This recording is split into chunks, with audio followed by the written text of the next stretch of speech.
Thank you so much for checking out my channel. On this episode, I'm going to go over my nature photographer's bug out kit. And this is everything that pretty much lives in my truck, so I'm always ready to go. I can just hop in the truck, drive off to try to catch that next epic photograph. And as a nature photographer, 5 minutes can mean the difference between capturing a shot or missing it completely. Stay tuned to see my bug out kit that has taken me years to perfect. I'm Shane Walls, and thank you so much for checking out my channel. And I make my living as a fine art nature photographer that specializes in capturing the beauty of our national parks. Now, since this kit never leaves my truck, I want it to be small, compact, and lightweight, and easy to get in and out of, and not take up too much space that if I need to use the truck for something else. And this is what I've come up with. This is the main setup that doesn't leave. It just sits in the bed of the truck, strapped down, and as you can see, it doesn't take up too much space. These are both somewhat weather-resistant cases, but what's really nice about these, they have a locking handle, so if you do need to leave them outside, little rodents can't get into them, as well as little notches here, which you can put in locks, which I always do. Since they are sitting in the back of the truck, I lock these. There's not too much expensive stuff in here, but just kind of as a deterrent. A camera bag, an axe, which we'll go over later, and obviously the tripod, and as well as a battery. I'm going to start off with my backpack here. And like everything in this kit, it never leaves the truck, but this is pretty much just to keep me warm, and this is my clothing setup. And what I keep in here always is a beanie, and really importantly, a heavy-duty fleece. And I would recommend spending a little bit of money on this. Get a real high-quality one. This is a North Face, and I've had this about 10, 11 years, and it's still in really good shape. 3 pairs of extra heavy-duty socks. Obviously, you need your 3 pair of underwear. 3 pairs of shirts. And 3 extra pairs of pants. And just for fun as well, a pair of swimming trunks. You never know, you can sleep in these or go swimming just to clean off a little bit. A belt and a heavy-duty windbreaker.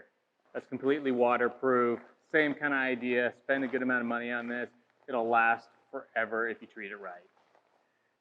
On this video, I'm not going to go too much into my camera gear. This is more about the supporting equipment you need, keep yourself warm, keep yourself safe, and really to be able to concentrate on that photograph. So just real quick, this is my travel camera bag and my small little Gitzo tripod. I just want something kind of nice looking that doesn't look like a camera bag, and I just keep, 2 lenses in here, my camera body, my digital back. It's just nice and safe here. I can always grab it. It's always ready to go. Simple. Onto my power supply. I have the Yeti 400 lithium battery, and this is a great setup for camping or just being off the grid for a little bit. You can charge it fully at home or with solar panels. And once this is fully charged, if you're just charging your laptop, phone, other little devices, this thing will last you 3 or 4 days easily. And just a nice little bag to keep all my cords organized. That's a real important thing because cords get so messed up and knotted. This way, everything's organized for my phone, the speaker, camera, everything. The cords are right in here, so I can just unzip it. I know where everything is, plug it in, charge it either when I'm sleeping or when I'm driving. This box holds all my sleeping equipment, and it was designed on sleeping in the truck. This is my campsite, this is my tent, this is my hotel room. So if you don't have a truck or a car that can do that, just adding a tent would work out just fine for you. But in this kit, I keep a lot of the important stuff that you can't go without, such as toilet paper. Toilet paper is always a must to have 2 or 3 rolls, and it's kind of nice. You can get these little holders on Amazon, or you can go into REI, and they're like $4 or $5. It's kind of nice. It doesn't beat up your toilet paper nearly as much, so when you need it, you got it, and it's in decent condition. Something overrated that I don't see much people saying you have to have in your kit, and that's just actually a speaker, a wireless speaker. This one's really nice. I'll put a link down below what it is, how much it costs. But it's so nice to have music, especially at camp. I keep this here. It is wireless, but I also got a little $3 cord just when it is wireless, it drains the battery pretty good. But I just have my old iPod. This thing's probably about 10, 11 years old. Still works great. It's really nice just to plug into it, and you have tunes for really hours and hours and hours, however long the batteries last on this. And when they don't, you can just plug it into the Yeti. Sleep in the truck, I just have a little pad. This rolls out, it's lightweight. It's a little big as you can see, but it's the most comfortable thing I've found. It insulates, it's nice and warm. Again, goes in the back, the bed of the truck.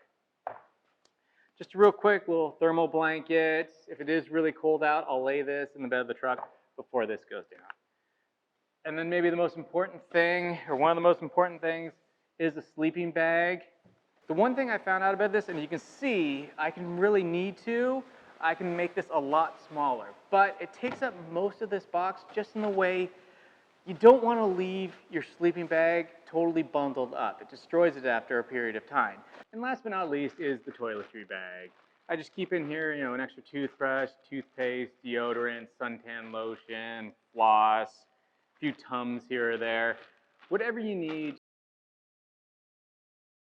And before we move on to my hardware kit, I just wanted to mention to always have a first aid kit in your vehicle. Now onto the hardware kit. This one was fun to put together. It took me years to finally perfect it, get everything I need, and get rid of stuff that I don't. And this kit, this whole idea of having a kit in the car was inspired by me driving out. I was going out to the Eastern Sierras for a couple days, and I thought on the way up, I'll stop for firewood. It took about a half hour with lines, finding the right store, all that good stuff, and I ended up missing one of the most beautiful sunsets I've ever seen. So that's really inspired me to have stuff ready just to get in the car or the truck and go. To miss that shot was just crushing. 'Cause still to this day, it's one of my top 5 sunsets I have ever seen. It was on the lake, reflection. Get mad just thinking about it. But yes, so that is the main reason behind this kit. And starting off with the one thing that can't fit in a box is my axe here. With this, I can create my own firewood. Next to is this next pair of hiking shoes. They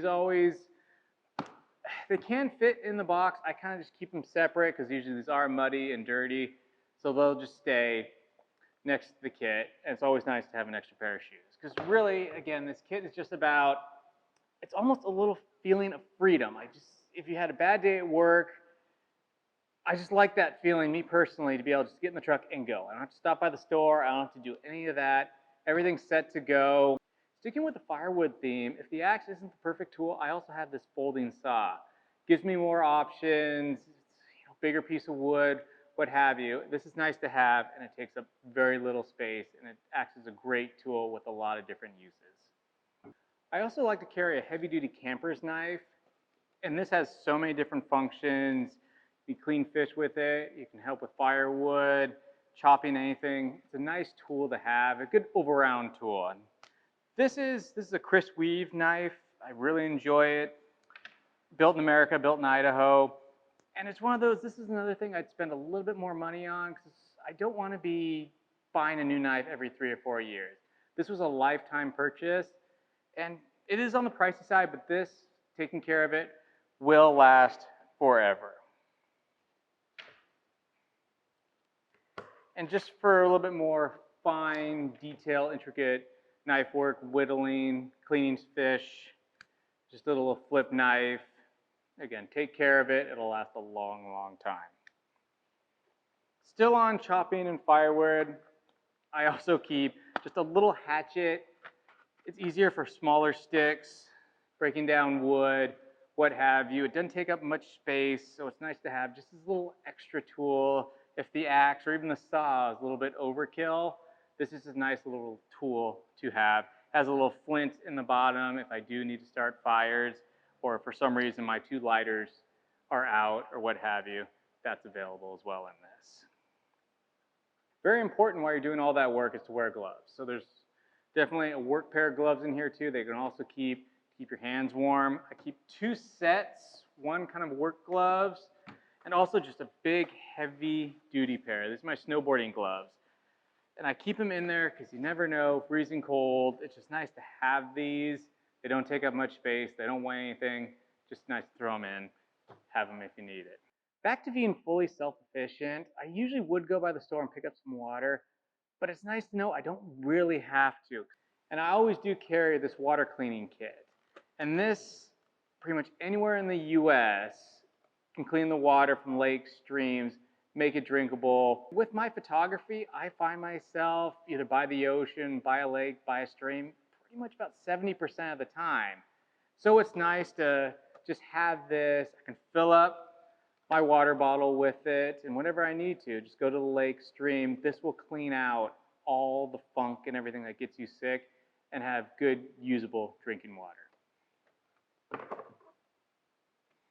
And while still being self-sufficient, I do kind of like to carry just kind of some fun books, you know, what plants you can eat, everything like that. Just kind of a little bushcrafting thing, just fun to kind of read again around the campfire at the end of the day. Just get some ideas, kind of almost reconnect with nature, and just find a different way of being self-sufficient.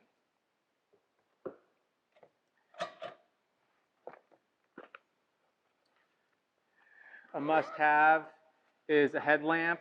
This is really the only light source I do keep. I do have matches. I will depend on a fire. I did have a lamp in here for the longest time, but it took up so much space, and I found myself never really using it, especially when I'm by myself. Cooking, I always have a little Coleman grill. It just goes right on top. Keep 2 propane tanks in here, always ready to go. Small, easy, lightweight, and this, you can get smaller ones, but this one I felt it's a little bit more durable. Adds a little bit of weight, but not too much. It's just so durable. This thing has been dropped, smashed. I mean, a car, I even think, backed over it for a little bit before we stopped them, and it still works just fine. Always propane. This hooks right in, and you have a cooking surface. Speaking of cooking, I have my little pan and pot set up. This is a nice little setup that has everything I'll ever need right in it. It's compact, it's easy, it's small, it's easy just to throw in and not have to worry about it. It's really easy to clean as well, very durable. Also just carry around a waterproof bag. This is always nice. If it's pouring rain, just put your camera gear in or anything you don't want to get wet. Or if you're going on a hike, you know, this might be up to your waist or something in water, river water or something like that. Always nice to kind of have it with you, available to you. Just put some stuff in that can't get wet. This will ensure it won't. Rope and bungee cords, so many uses, just nice to have. Don't take up a lot of space. Keep that in the kit. Another important thing, heavy duty, nice cup.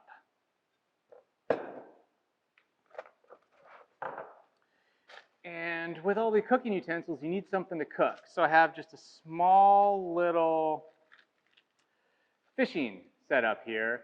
Has hooks, weights, everything you can ever need. The fishing pole isn't actually in the box. It's connected to my camper top on the truck, so it lives there. But just a nice little tool to have, and just to kind of be able just to feed yourself. You don't have to go. We always do have Cliff Bars. I do keep Cliff Bars in the truck or something like that, just in case we don't catch anything. Nice to have some kind of food, but it's, again, back to self-sufficiency. It's so nice to be able to go and get a shot, catch your own food, and just have it and cook over stuff. It feels a little bit more rewarding, reconnecting with the land. It's a nice feeling. I enjoy doing it, so it's definitely part of this kit. And finally, a miscellaneous tool bag. This is really important. This just kind of keeps all the knickknacks, all those little things you need every once in a while, screwdrivers, matches, you know, a Leatherman's tool, everything like that I kind of keep in here. Hammers, screwdriver, nuts, bolts, wrenches, Allen wrenches, you know, I got a little breakdown shovel here, which is always nice. For some reason I have a level in here. I don't remember why I put it in. I remember using it for something. But it lives in here. There's extra room. If there's something I don't use in a couple of years, I usually will take it out. But all this stuff does find a use. And if it's small enough, it fits, I usually do keep it. And also with this bag, there's a little hidden compartment in here where I always try to keep about $200 in cash. You never know when you're going to need it. You're out at a campsite. Some campsites only take cash. And that's pretty much it. That is my so-called nature photographer's bug out kit. I hope you enjoyed watching. If you did, please like or subscribe too if you want to see this in action, this kit in action. We're going to start doing some videos of me out in the field using this kit, capturing photographs, traveling to all the national parks. So follow us and we'll start uploading those hopefully soon.